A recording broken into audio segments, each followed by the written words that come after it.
and welcome to the channel. My name's Annie and this is my creative detour. Today I'm doing a show and tell of all of the wonderful things that I got when I went to a secondhand bookstore, and also I did some thrift stores as well.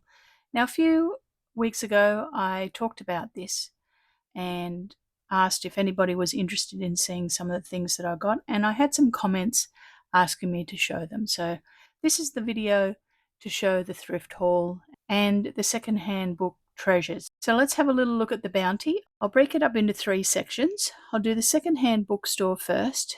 Then I've got just a very small haul from Bunnings on some markdown items. And then the third section will be all of the treasures from, I think I went to 3 different thrift stores. So let's have a quick look.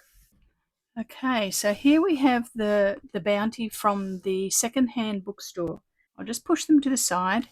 This is a community ran bookstore. Everyone who works there are voluntary, and it's in the suburb of Salisbury in Brisbane. For those of you that don't know Brisbane, it's probably about 5 or 7 minutes drive away from Mount Gravatt. So if some of you know Mount Gravatt, it's close to there. Okay, let's have a little look at what I got. I got this book. It's an Italian book and it's a lessons book. I loved it because it has lots of beautifully aged pages. Look at that. The pages are beautiful. What's very interesting is that it shows the Italian and the English. For somebody who can only speak English, when you're reading something in another language, I love the fact that they've got the English right near the content. They also have quite a lot of lovely little illustrations that I could watercolor. So let's have a little look at the age of this book. It's 1962. It was first copyrighted in 1954 and then reprinted in 1962. So it's a lovely vintage book. You can see that some of the pages have been torn, and I will get a lot of use out of this. The next one is the Australian Native Plant Gardener's Almanac, and it is a lovely book. It's got no colour in it, but it's got lovely little illustrations that can be watercoloured, and it also has the symbols on it, which is very interesting. Look at those beautiful waratahs. The waratah plant is an Australian native and it's the state plant for the state of New South Wales. They would look lovely with a little bit of colour on them, either colour rendered in pencil or in watercolour. And the pages are quite thick. I don't know whether you can hear that, but that was a really good find. Now let's see if we can find a date. 1994, this one. So there we go. That one will be great. Now this lovely treasure, we're going to come back to that. That was the Holy Grail that I talked about. I also mentioned in that video that I announced that I'd been, that the gentleman that works there, his name was Nick, and he was super friendly. Hi Nick, I doubt that you're watching, but if you are, thank you for being so welcoming. He was so kind in that he bundled these 2 together. So the pricing at this bookshop is that books are $4 each, which is a little bit pricey for a secondhand book, but it is a community bookstore and I'm aware that everybody is volunteering. So it sort of changes it a little bit for me, scrutinizing a couple of dollars on a book. I'm not going to do that when it's a community run bookshop. So back to the price. The price is $4 a book, or if you buy 8 books, it then becomes $3 a book. And then after 8 books, it's $3 per book from then. And if you want to buy 100 books, they're $3 a book. However, this one here, I said to him, do they go together as a set or whatever? And so he threw this one in. So I spent $27 and got 10 books. So mine worked out to be $2.70 a book. So this one's an electrical training book for defence trainees, and this one's a fitting.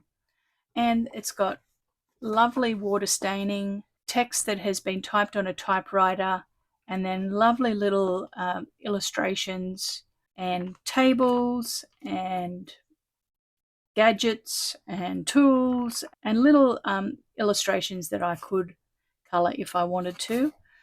This was reprinted in 1944. It's got a bit of age to it. And this one here, the science one, it's mainly electrical information, but similarly there's lots of little illustrations and tables and gadgets, calculations, that sort of thing. So I got those two as well. Now I got this one and I've already used this 3 times since getting it, and I think we went there about 10 days ago. So 3 projects already I have used for this book. So this one is called The Complete Guide to Indoor Plants. It's a Reader's Digest, produced in Sydney. It was reprinted in 1984.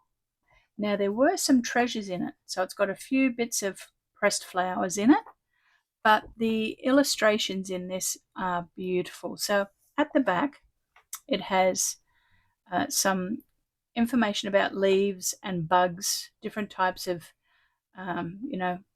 infestations in the garden. But the thing that I wanted it for was mainly these lovely, generous sized illustrations. And you can see that I've cut one out of there. There is a decent amount of information with them as well. Like, look at those graphics. They're beautiful. And they're big enough that they're easy to fussy cut. But then there's also a few little ones in here if you're looking for something small. This is already proving to be one of the best purchases of the day. So there we go. It talks about all different types of plants, indoor and outdoor, but mostly indoor plants. Look at that. Beautiful, beautiful illustrations. And it's got some tables. You can always do with some tables. Then we have Australian Land of Birds. This was printed in 1987.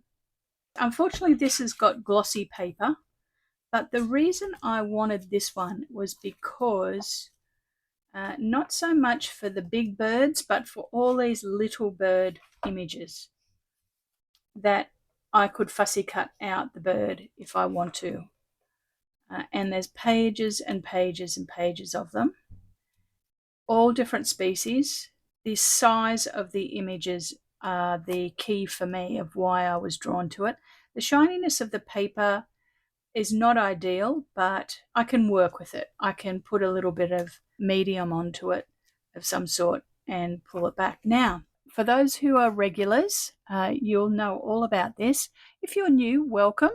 Thank you for tuning in today. If you're a new subscriber, thank you so much for subscribing. To all my regulars, thank you for coming back. But look who we have here.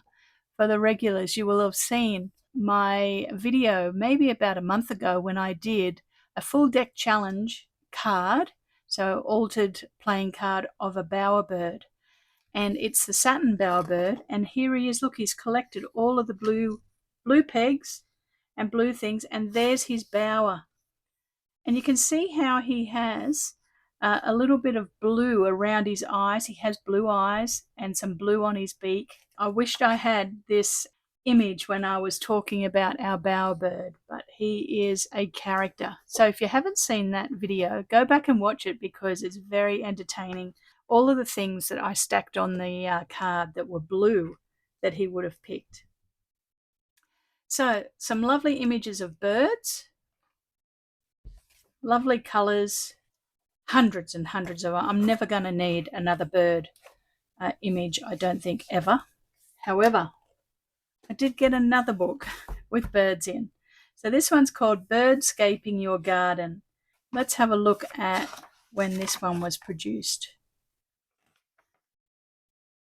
This was first published in 1987. It's been reprinted lots of times, but it was reprinted in 1998. But the reason I got this was because of the beautiful sketch images, the illustrations. And the paper is not glossy, but it's not matte either. It's kind of a satin finish, almost, you know how some paper sometimes has almost like that talcum powder feel to it on the surface? It's like that. And there's a bird with a waratah. I got this because the illustrations are just beautiful. This one here in black and white, I love doing a black and white composition with just a pop of a particular color, so a monochromatic kind of color scheme where you drop in one color and then shades and tints of that one color. So I got this because I could see myself using it, and I actually think that I'm going to use this book for a project that's coming up that I'm working on. There's another lovely image. Look at that beautiful kookaburra. So that's this one. It does have some color images dotted throughout, but not very many. It's mostly black and white with a few color images here and there, but it was the sketches that I was after. And then we have this one, the Illustrated Earth Garden Herbal. The illustrations in this were very interesting to me. And it was first published in 1978 and then a revised edition in 1994. But this one I got once again for the illustrations, and I was drawn to it because this has sort of like that arts and crafts and Art Nouveau kind of feel to it. And that's what I was kind of drawn to. It just was a little bit different. And I thought, I wouldn't mind having that on the shelf. So there we go. That's an example of what I was talking about. Sort of that Art Nouveau kind of arts and crafts sort of style to it. Okay, and then the last book that I got there, my husband was saying to me, oh, you have to get one of these ones. So I got this, and I'm sure that down the track, once I start using it, I'll be very grateful that he pushed me to get one of these Australians yesteryears ones. This is a Reader's Digest publication, and it is copyrighted for 1974. Actually, the bookshop had multiple copies of these Australian yesteryears ones, and they were different years. So I'm sure that you would be able to pick some that have years that are fairly important to you. And this one had treasure in it. So let's have a little look at the treasure. It had a card from Reader's Digest.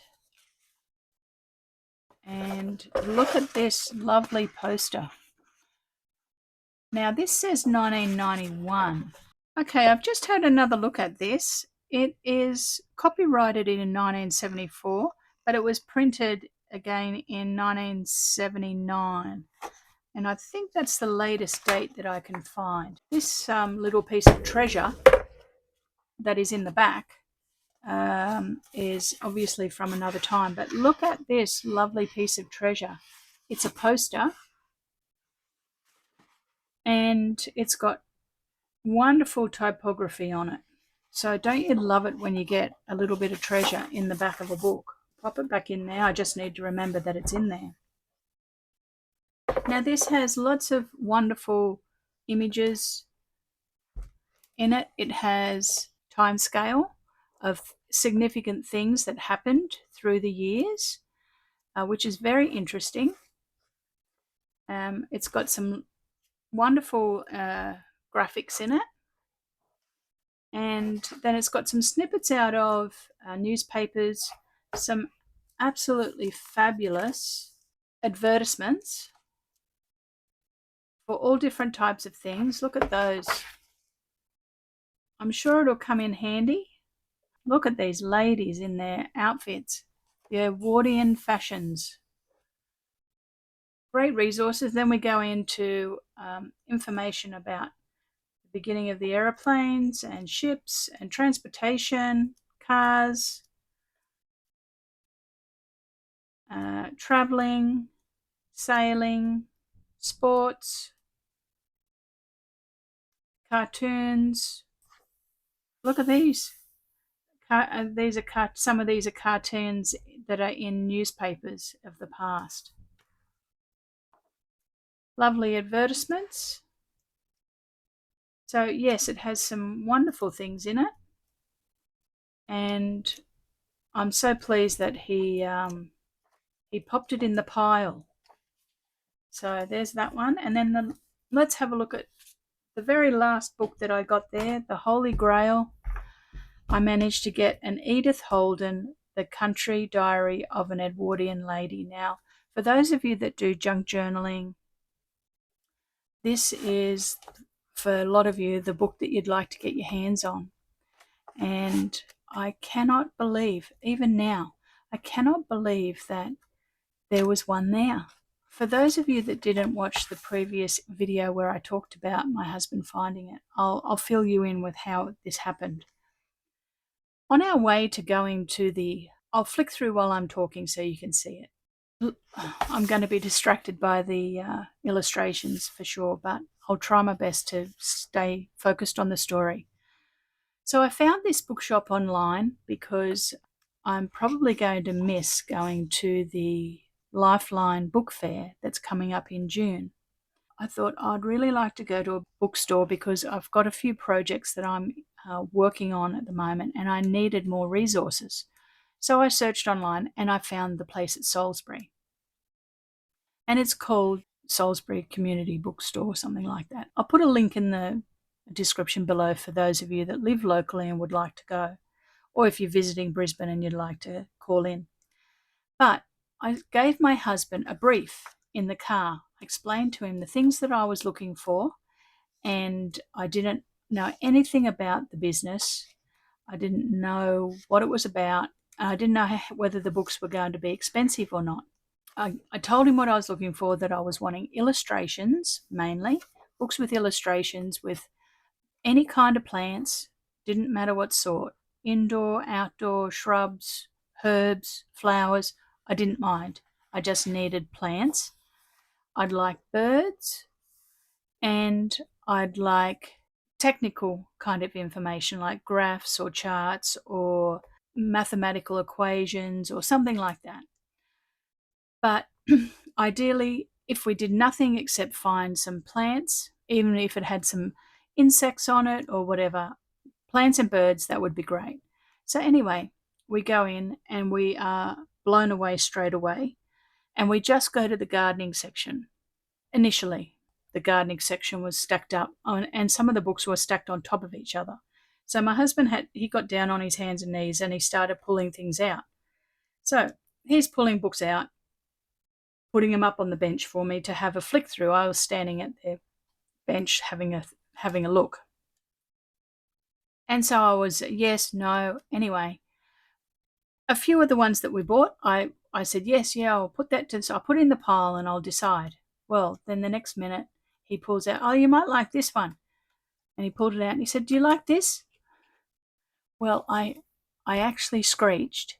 I tried not to screech too loudly. And I said, oh my goodness, I cannot believe it that we've found one of these. They're so hard to get in Australia. So I took it to the counter, and when the gentleman saw it, when Nick saw it, he said, oh, he said, I have people coming in constantly asking if we have these. He said, you did well to find one. He said, I didn't know we had one. He said, there's people always asking for them. So they're very hard to get here in Australia. So I got one. So that was the trip to the Salisbury Community Bookstore. Now I'm going to just show you 5 things that I got at Bunnings. I got some paint. Now I was walking down the aisles of Bunnings and they had a clearance table, and these are all test pots, and they had all different sizes, and they normally, you can see the colour here, and they always stick the label on it, but they were marked down to $1. So they had different size ones. They had little ones in different brands, but I just picked up the ones that were all $1. That's this colour here. So you can see they put a spot on it, a dark steel blue, and there's this one and then that one. So I grabbed those because for $1, that's a lot of paint for $1. So for $5, I got a lot of paint, and I'll actually be able to use these a lot with doing some of my art journaling, and I'll be able to mix some other colors with them. Okay, so now for the thrifting. I decided that I would go for a quick drive a few suburbs away from where I'm at here in Brisbane, have a little bit of a look to see what they had. And they range in price, different prices, different places. So I got a few books, and I'm not sure which books I got from which stores, but basically some local thrift stores. So this one here is the Classic Horticulturalist, and it just had some lovely images again, some illustrations. This one was published in 1988. So here we go. It's got some lovely plates. Like, look at that, frangipani. Beautiful images. Some nice plates that you could cut the whole page out. I like how the images extend beyond the borders. The pages themselves, once again, they're not glossy. They're not matte. They're kind of that satin kind of finish. There's a little bit of sheen on them, but not a lot. But some beautiful floral plates. That's just stunning. And I love the technical information on it as well. And let's see how much that was.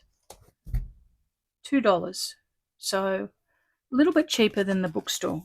This one here is called The Country Diary Herbal, and it was $3. It's 1994. It's got a nice ivory coloured or cream coloured page. It's not white, which is nice. And it's got some watercolour illustrations, some images, but some nice plates to cut out as well. And once again, interesting, a little bit different.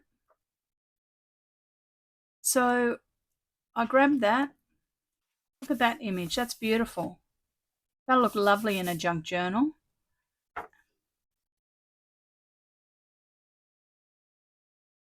There we go. So that was that one. I got this one. Now, this is a little bit random, but this is a lace making for beginners book, and it was $1 from Lifeline. And it's not something that I think that I'll use a lot of.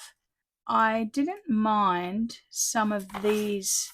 I can see myself doing some mark making on this with a little bit of color and then some black and white mark making and using it. So it was mainly these sort of technical pages that I want, not the photos. I'm not overly interested in the photos. This sort of thing. I might use that. Might be looking for something just to go up an edge of a composition. I got that. I got As One Voice Volume 1 hymns book with just some music in it and some hymns. Oh, we didn't see how old that lace book was. This one here, revised in 2012, and the lace one, reprinted in 1982. There we go. So this here, the paper's very white, so I might do some coffee dyeing on this, tea dyeing, just to pull it back a little bit so it's a little bit more aged. And then I got a pattern for a robe, and it was $1. And the pattern is in it along with the instructions. So it's always good if when I see these, I just grab a few. The next thing I got was these flashcards. Now these are brand new. They were a bit expensive, so it was $5.50. However, there's a story to that. You can see that they're quite good quality. They're very thick. And like I said, they're brand new. The reason I got them is because on the back, they look a little bit more traditional, a little bit more old worldish. It's got A for archery on here, and then obviously it's got a little illustration on the front of, a bunny rabbit that is being an archer. However, I will cover this image here. I will do some sort of composition on this, but I think I'll keep this and I'll possibly do it around the theme of what it is, because they're unusual. They're not what you would normally expect for a flashcard to be. Now, if you were doing the letter B for a flashcard for children, most times it would be a ball. But no, this one is badminton. This one, for C, it's normally something very simple like a cat. But no, this one is a Cape Crusader. And the typography is fantastic. So I grabbed them mainly because they're a little bit obscure. I just was intrigued. And the fact that they're all nicely boxed up, they're new. The box itself is excellent quality. So anyway, I ummed and ahed, will I get two? I should get two because they had about 4 or 5 of them. And I thought, oh, should I get a couple? Anyway, I didn't. I just bought one. The next day, I had FOMO. I was really cranky at myself that I didn't buy myself another set. I thought, what if they're all gone? I don't want to miss out on getting another one. So the next day, I had to go to Bunnings, and that's when we got the paint, actually. We had to go for Bunnings for something else. So my husband and I went out, and I said, before on our way to Bunnings, can we swing past Lifeline? I'm just going to whiz in and grab something. So I whizzed back in, and I got another one off the shelf and a jigsaw puzzle, which I'm going to show you. And when I took it to the counter, the lady said to me, oh, we've got a few of these and they haven't really been selling. I'll sell it to you for $3.50. So the first one cost me $5.50, which is a bit expensive, to be honest, for a second-hand product. It is new, but... And then the next one she sold to me for $3.50.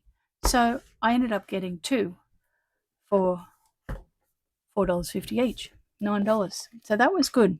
I also got, you can see here, $3.50. I also got a jigsaw puzzle. And the reason I got a jigsaw puzzle was not for what is on it, but I needed the puzzle pieces.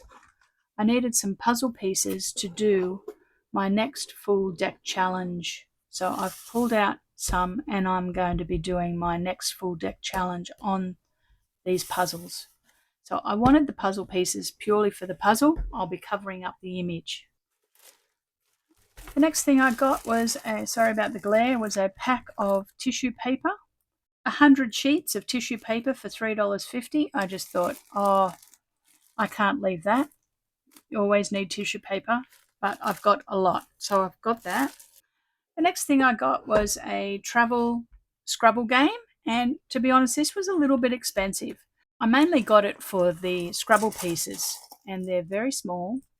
They do have legs on them, which I'll clip off, but I wanted the puzzle pieces, so this was $4. So it's probably a little bit more than what I would like to pay, but I got it anyway, and that'll come in handy. And the last thing I got was a Monopoly game. Now, I've been looking for a second-hand Monopoly game. This one is not really old, and it was $6. My mother has been looking for one for me for a while, and I said to her, I don't want you to pay any more than $5 for it. And so she had looked at some online and some of them are selling for somewhere between $12 to $25 for a vintage one. And I said to her, no, I don't want to pay any more than $5. Well, this one was $6, so I thought, okay. So I got myself a Monopoly game. It doesn't have the nice metal pieces, they're just the plastic ones. But I thought, for $6, I'm okay with that. It had all of the cards. Some of them are aged, so bonus. They're looking a little bit well used, which is great. I was okay about spending the $6 on that. So that was the last purchase of the day. Thank you so much for watching my secondhand and thrifting haul. Hopefully you've seen some interesting things, and it's nice to see what other people get and how much they pay in different parts of the world. Some places in the world they seem to get secondhand things at flea markets and that very cheaply, and then other places it's a little bit harder. So that gives you a little bit of an idea of what it's like thrifting in Brisbane, Australia in 2025. So hopefully some of those things have been interesting to you. Thank you so much for watching today. I really appreciate it. If you like the video, give it a thumbs up, and I will see you all very soon with some projects that I've got coming up. All right, bye for now.